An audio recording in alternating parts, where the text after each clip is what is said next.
Assalamualaikum warahmatullahi wabarakatuh. Alhamdulillahi rabbil alamin. Wassalatu wassalamu ala asyrafil anbiya'i wal mursalin wa ala alihi wa sahbihi ajma'in. Bersyukur kita kepada Allah Subhanahu wa taala. Bersalawat kita kepada ruh Nabi besar Muhammad sallallahu alaihi wasallam. Allahumma salli ala sayyidina Muhammad wa ala ali sayyidina Muhammad. Bersikap baik dan pemaaf kepada sesama anggota keluarga, itulah yang akan menjadi pembahasan kita pada kesempatan yang mulia ini. Quran surah At-Taghabun ayat 14-15, Allah Subhanahu wa taala mengingatkan kita bersama. A'udzubillahi minasyaitonir rajim. Ya ayyuhallazina amanu, wahai orang-orang yang beriman, inna min azwajikum wa auladikum aduwwal lakum.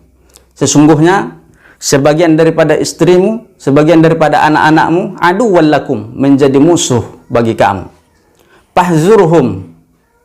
Fahzaruhum, maka hati-hatilah terhadap mereka. Wa in ta'fu, dan jika engkau memberikan maaf kepada mereka, wasfahu, dan santun terhadap mereka, wa taghfiru, dan meminta ampunkan mereka kepada Allah, fa innallaha ghafurur rahim, maka sesungguhnya Allah Maha Ghafur dan Maha Rahim. Innama amwalukum, sesungguhnya amwalukum, harta-harta kamu, wa auladukum, dan anak-anak kamu, fitnah, mereka akan menjadi fitnah di hadapan Allah dan di atas dunia. Wallahu indahu ajrun azim, dan Allah di sisinya lah pahala yang sangat besar. Bapak Ibu yang dimuliakan oleh Allah Subhanahu wa taala, dua ayat tadi dalam surah At-Taghabun menyatakan bahwa anak dan istri akan bisa menjadi musuh kita, baik di dunia maupun di akhirat. Bukankah kita telah mendengar cerita seorang ayah yang mau dimasukkan ke dalam surga, kemudian anaknya menuntut karena anaknya tidak mendapatkan ajakan ketika di dunia. Ayahnya enak saja sholat ke masjid, tapi anaknya tak diajak. Bukankah seorang suami yang ingin masuk surga tapi ditahan oleh Allah Subhanahu wa taala karena tidak mendidik istrinya ketika di atas dunia? Dia lezat dalam beribadah, tapi masalah istrinya dia tak mau mendidiknya. Bapak Ibu yang dimuliakan oleh Allah Subhanahu wa taala, dua ayat ini menggambarkan bahwa anak, harta, dan istri kita adalah bisa menjadi fitnah di atas dunia, dan juga mereka bisa menjadi musuh untuk kita.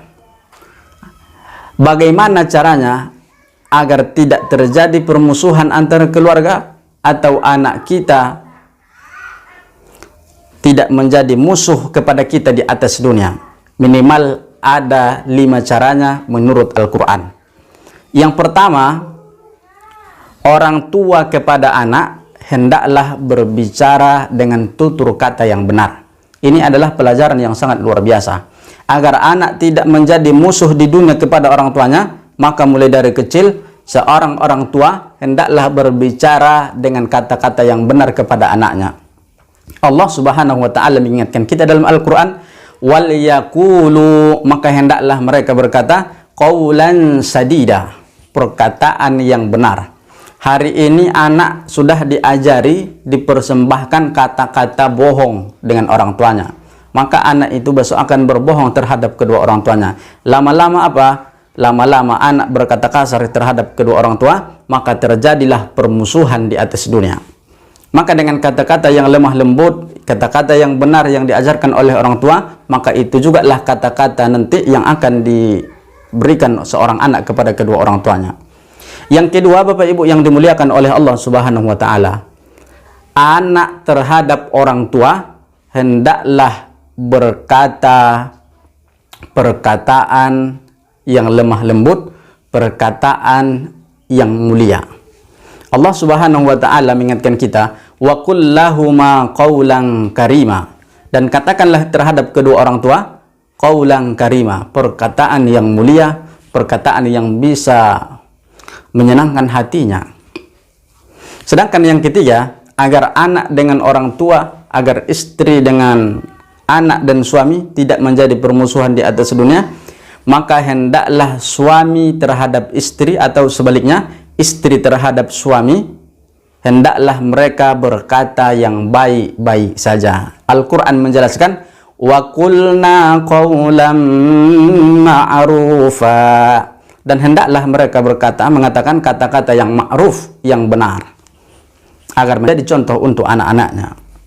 Sedangkan yang keempat, bagaimana kalau kerabat terhadap anak yatim, kalau orang lain atau kita terhadap orang miskin, Al-Quran membimbing kita, wa qulu lahum qawlan ma'rufa, wa qulu, dan katakanlah bagi mereka orang-orang yang miskin, orang-orang anak yatim, qawlan ma'rufa, kata-kata yang baik. Sedangkan yang terakhir adalah orang yang kecewa karena belum mendapatkan atau merasa tidak mendapat rahmat daripada Allah, atau dia merasa belum mendapatkan pertolongan daripada manusia. Bagaimana perkataan kita kepada mereka? Al-Quran membimbing kita, fakul lahum qawlan maysura. Fakul, katakanlah kepada mereka, qawlan maysura, perkataan yang lemah lembut, agar mereka sadar bahwa ternyata rahmat Allah Subhanahu wa ta'ala itu sudah didapatkannya, namun dia belum bersyukur kepada Allah Subhanahu wa ta'ala. Semoga anak-anak kita tidak menjadi fitnah, semoga istri-istri kita tidak menjadi fitnah, semoga harta kita tidak menjadi fitnah, dan tidak terjadi permusuhan di atas dunia. Inilah yang kita amalkan di dalam keluarga. Terima kasih. Assalamualaikum warahmatullahi wabarakatuh.